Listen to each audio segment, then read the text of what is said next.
Hi, everybody. It's Dan Cerrucci again, and I am here with attorney Robert Petrone. And Robert is really an expert on Christopher Columbus, on the history of Columbus, on Columbus's contributions, and I guess we should say, Robert, the untold story of Columbus, shouldn't we? We should, yes. And you and I have chatted before. I've had you on my TV program, The Advocates. Yes. And you maintain very strongly that Columbus was actually a civil rights activist, that he was the first civil rights activist. Could you tell us just in a capsule form why you say that? Yes, I can. So Christopher Columbus is often derided by his detractors as being a slaver, as being a murderer. But in fact, the primary sources of research tell just the opposite. So there was a Dominican friar by the name of Bartolomé de las Casas who was a young man during Columbus's gubernatorial administration of the West Indies. This is an office he didn't ask for. It was foisted upon him, but de las Casas, as a young man, witnessed Columbus's benign and benevolent rulership of the West Indies for 8 years until the Spanish nobles ousted him because they wanted to enslave the indigenes of the West Indies to build the Spanish settlement, and Columbus would not permit them to do so. They insisted they had the right under what was called the encomienda, which was the feudal system of Spain during the Middle Ages. It went back to the Roman Empire. And it said that basically anyone that Spain conquered could be enslaved. But Columbus told them that they had not conquered the indigenes, that there was no war against the indigenes, that they were to coexist peacefully with the indigenes. So I have distilled it to a list of approximately 12 items that explain why he was the first civil rights activist of the Americas. And he was strongly against slavery. He was one of the leading opponents of slavery. Absolutely. And he also, you said, set up a sort of almost like an underground railroad. That's right. So that is, in fact, one of the 12 items. So I can list them seriatim for you, and you'll see that in there. So the first one is that he consistently and persistently advocated for granting the indigenes of the West Indies full rights and protections as Spanish citizens. Now, this is important because a lot of people quote correspondence that he wrote where he uses the Spanish verb subjugar, and they say, aha, subjugar, that means to subjugate. He was advocating for enslaving the Indians, but in fact, that's a misreading. Subjugar can be translated also to mean to be made a subject of, and that is what he was talking about. If you read that line in the context of the rest of the missal, he was saying that that they should be given the rights and privileges of Spanish citizens. That is to say, they should not be enslaved by the Spanish nobles who wanted to use them to build their settlements. The second reason is that you said these things in the original language and in their context, but Robert, you've done an enormous amount of scholarly work on this. We've talked about that before. Yes. I want to talk about this ongoing threat, this, as they say now, existential threat that exists in South Philadelphia now, to remove the Rizzo statue. Yes. Apparently, some people in the city government have, I'm sorry, I said the Rizzo statue, the Columbus statue, excuse me. It's been a crazy week, folks, with the removal of the Rizzo statue and the Columbus statue. To remove the Columbus statue, apparently there are some people in the city government who have said there's no plans to remove the Columbus statue in South Philadelphia, which is in the heart of the Italian-American community. But Mayor Kenny himself has not come out himself and said there are no plans to remove it. Is that correct? That, as far as I know, that's correct, yes. Although he has, there's an injunction against the city for its removal that will last until December 15th. And then on that date, an attorney by the name of Mr. Bocchetto, he's going to file again try and get another injunction. So the very fact is it an injunction or a temporary restraining order, or are they the same thing? it may be a temporary restraining order. I'm actually, because this is all happening in real time, I'm getting information about what's going on fed to me secondhand. So I'm not exactly sure, but either way, there has been a court order that the statue is not to be removed until December 15th of 2020. And then at that time, we'll have the opportunity to make another petition. Now, we've had statues of Columbus removed in several other cities. It seems to be a rampage now on Columbus. So one was removed in my hometown of Camden, which absolutely broke my heart. A statue which was in Camden's Farnham Park. There's another statue in Camden County. I'm not going to say where it is right now because I'm deathly afraid that would trigger a movement to remove it. Then you had a group of people out there, I don't know if they're still there, Robert, protecting the statue, or at least standing guard around the statue because they were fearful that the city would move in and try to remove it. Are those people still there?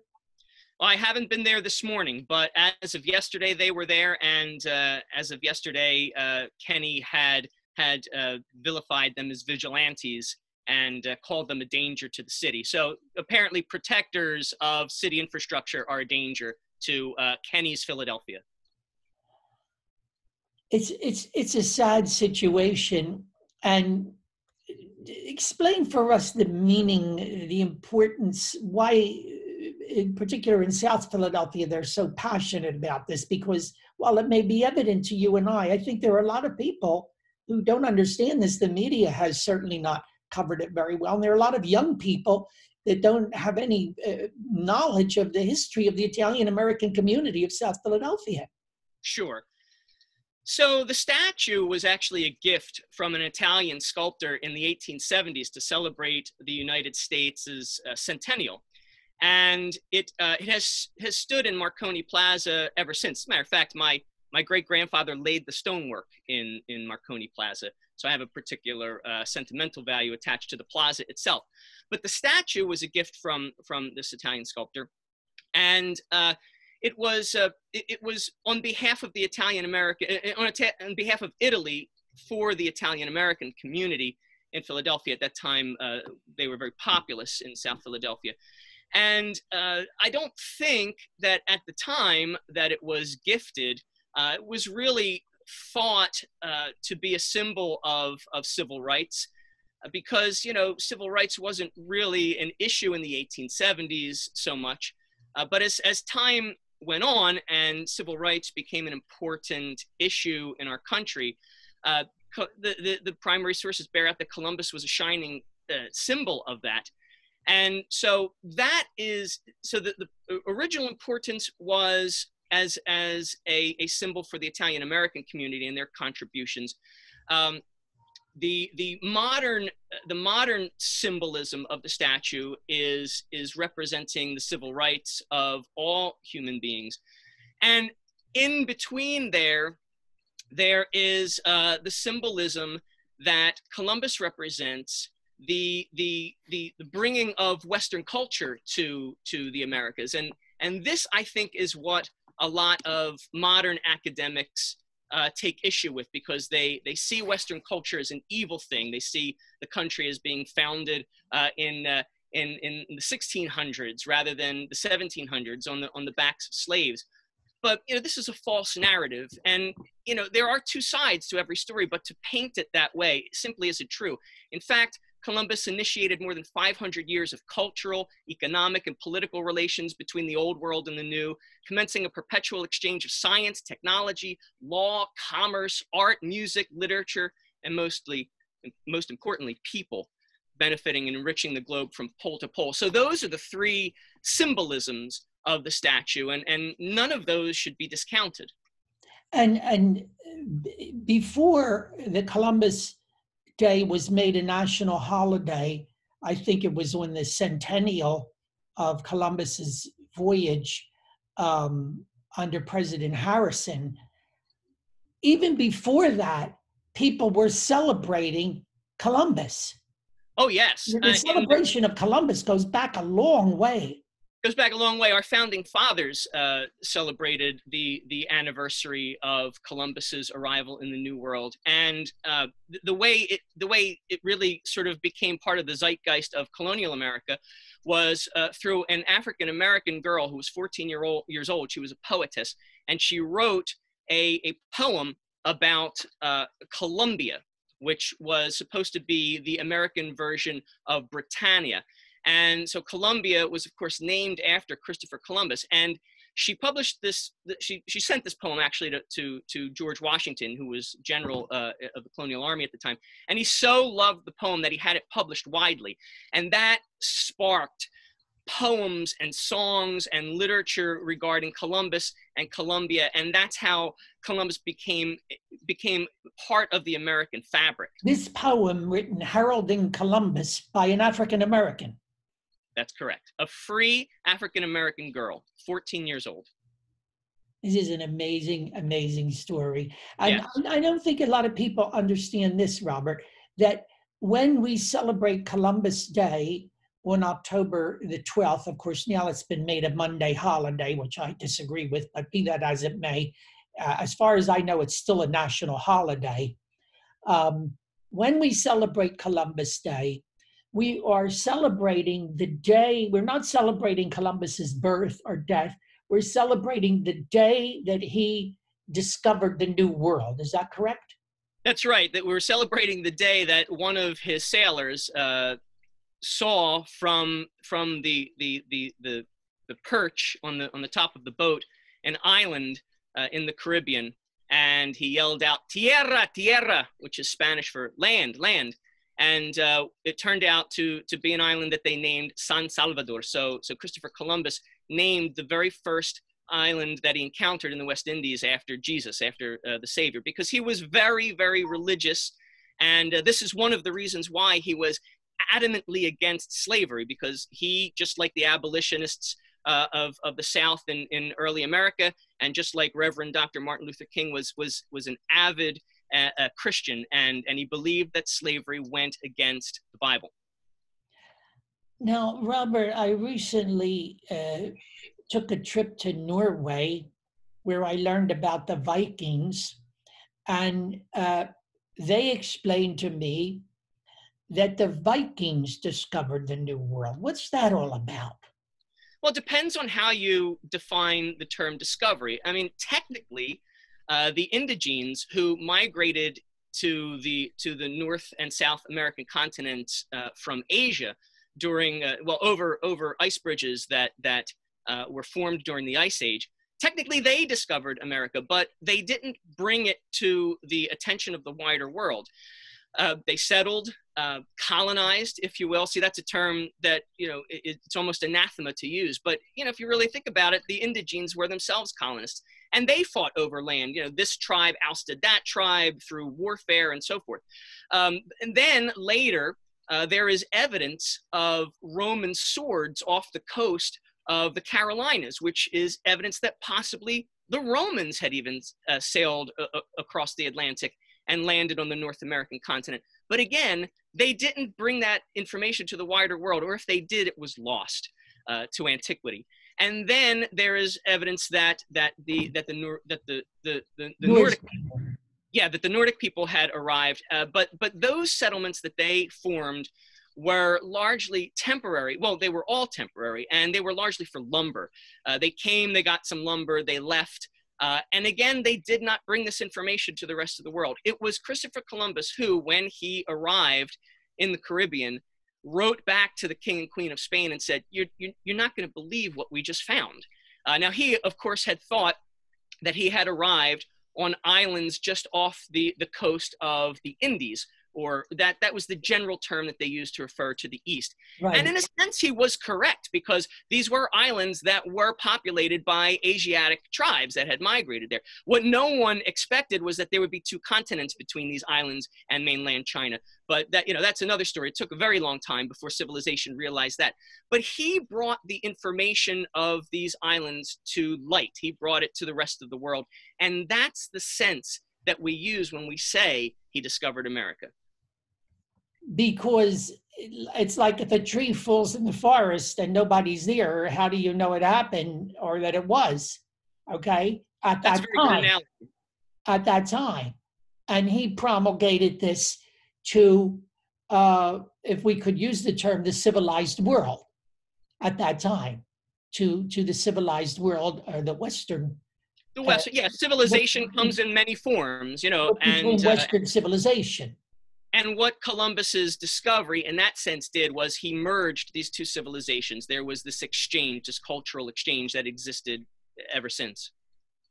Which a lot of people now, all these hundreds of years later, find offensive. But how could they find it offensive from this vantage point of, what is it, 500 years later? That's right. Well, the way they find it offensive is that the theories of the Frankfurt School are taking hold, have taken hold. There was a Frankfurt School sociologist by the name of Rudi Dutschke, who promised a long march through the institutions of the West, and it's happened. I mean, our educational institutions, now we're seeing our governmental institutions are Stalinizing America. They're tearing down the icons of our past, and just as Rahm Emanuel said, never let a good crisis go to waste. So they're doing it now during this pandemic when libraries are closed down and people don't have access to research of primary sources. All you've got is the internet, which itself is in the thrall of the Frankfurt School and its ideological progeny, and they're doing it at a time when courts are having limited dockets, so that it's very, very difficult for us to use proper American legal means to fight this Stalinization of our country. It's a very dangerous time in our country. It's extremely dangerous. Yes, and it's because of this anti-Western culture ideology. I suspect that it is in large part due to globalist forces that see the United States as the last obstacle to a megalomaniacal takeover of the world. One thing that sort of disturbed me, Robert, is I'm asking myself, where are the leaders of the Italian American community in all this? Or where are the successful Italian Americans who stand, by the way, on the shoulders of giants like you and I, and not that we're giants, but you and I stand on the shoulders of giants, okay? These people are in the same category. Where are the Italian American corporate leaders, business leaders, doctors? You did mention one lawyer, Mr. Beccato, but there are many, many other leading Italian American lawyers, okay?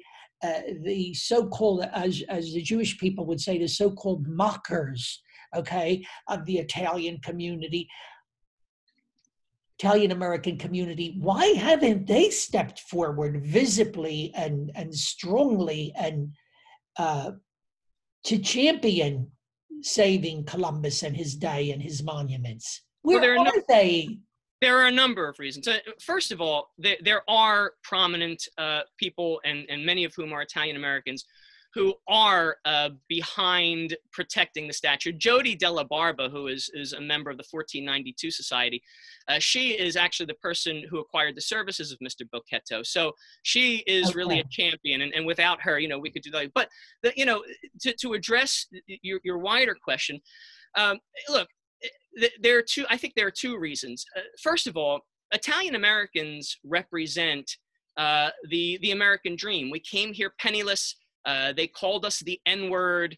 They relegated us to second-class citizens. There is a long list, and I could provide it to you, as well as that list of 12 reasons why Columbus is the first civil rights activist. If you contact me, and I'll give you my contact information at the end of this, I could send you all of this information. But there's a long list of instances of discrimination against Italian Americans. Indeed, the largest mass lynching in the United States was against Italians in New Orleans. Yes, and of course there's the site. There's no monument to the site. There's a performance theater, Mahalia Jackson Performance Theater, on the site. So damnatio memoriae is nothing new. They've been removing these memorials to our past for a very long time. But that's something I think it needs to be repeated that a lot of people don't know. The largest mass lynching in American history involved the lynching of Italian Americans without so much as a trial or anything. They were just that's right. rounded up and hanged. And hanged. That's right. So I don't want to lose my point. My point is that we are the epitome of the American dream. We came here with nothing. We were discriminated against, and yet we worked hard. You know, we made capitalism work for us. We made democracy work for us. This is what the opponents of Western culture hate to hear. And we basically became integrated into the fabric of the middle class. We are the American success story, Italian Americans. So because we are now the middle class, we have jobs. And we have jobs and families that keep us occupied. We can't be out there protesting and spray painting and burning things down, although we're doing our best. I mean, as you could see, these people on South Broad Street, despite being productive, job-holding members of society, are out there protecting our monuments from damnatio memoriae, the destruction of memorials, what Stalin did and what many of the Pharaoh, like Pharaoh Ramses, did to previous pharaohs. The other reason why I think we're not seeing a lot of Italian Americans doing more is because many of them are CEOs of big business, and it behooves very large businesses to globalize. So there are many Italian Americans who have been seduced to the proverbial dark side of globalization, and they don't want to see America succeed anymore. They've moved on. Just like their ancestors, when Italy was unified and the Italians of the Mezzogiorno could not pay the taxes that King Emmanuel had imposed on the entire country, they said, let's move on. So they came to the United States, became an American success story. Some of them kept moving on. Now they are no longer patriots. They're globalists. They're globalists. Yes, it's a very sad thing to ponder. And that's why, you know, I think that may be one of the reasons why we've seen a nationalistic surge in our country. But I prefer to call it a patriotic surge, but yes, technically it is. Yeah. So, Robert, to conclude this, I'm so glad we had this chance to chat. You think the statue is going to be there for a while now? Do you think we're in a relatively safe position right now, or what? What's going to happen down there in South Philly? It depends on what we mean for a while. Now, we've got a court order that says it is not to be touched until December 15th of 2020. However, you know, if Kenny is going to not let a good crisis go to waste, as Rahm Emanuel would have him would adjure him, then he may do something to have it removed in violation of that court order. He may do his own legal machinations to fight the court order, perhaps to appeal it. I don't know. But at least we've got this order in place. We've got until mid-December to muster. And by muster, I mean, you've got to write to city council. Whether you live here in Philadelphia or whether you're an alumnus of Philadelphia, you know, this is still the cradle of democracy. And we can't let that cradle of democracy be robbed by the mob and by violent Antifa protesters who are spray painting and wreaking destruction. This isn't a might makes right society. This isn't a mob rule society. This is still a democracy. And so we've got to avail ourselves of our court system, and we've got a few months to do that. And then when mid-December comes around, hopefully we will be mustered by that time, and our voices can speak out as one. But you've got to write, you've got to email, you've got to call. Councilman Squilla is on our side. I've been working with him very, very closely. Mark Squilla. Mark Squilla of Philadelphia City Council has been a true champion of this. And also, some people are contacting Councilman David O. Councilman David O. also, yes, that's true. So yeah, he is the Republican whip on City Council. So hopefully, you know, we can raise our voices and be heard and not be ignored. Well, Robert, thank you so much for taking some time with us. I'm going to disseminate this. Where can people go? Do you have a website or something that people can go to get this additional information about Columbus and his Yes. contributions? Yes. So you can go to the Museum of the History of Italian Immigration, and it previously had nothing to do with Columbus, but since the desecration of the Columbus statue, the Columbus monument, and this museum itself, and the fact that this museum was desecrated along with these two monuments show that this is actually an act of bigotry. It's not really just Christopher Columbus. This is an act of bigotry against Italian Americans and against wider Western culture. So since that triad of desecrations that occurred on Columbus Day several years ago, there is a new exhibit at the Museum of Italian Immigration that begins with the quote of the Library of Congress that immigration to the United States began with an Italian. And they were talking about Christopher Columbus. And so there's a new display. I had a large part in working with the curator of the museum, Michael Bonacera. We put this display up. It's the first display in the museum about Christopher Columbus being the first founding father and the first civil rights activist of the Americas and beginning immigration to the United States. The museum has all of my research. And so the museum can be contacted, and they can give you electronic versions of my articles and other pamphlets.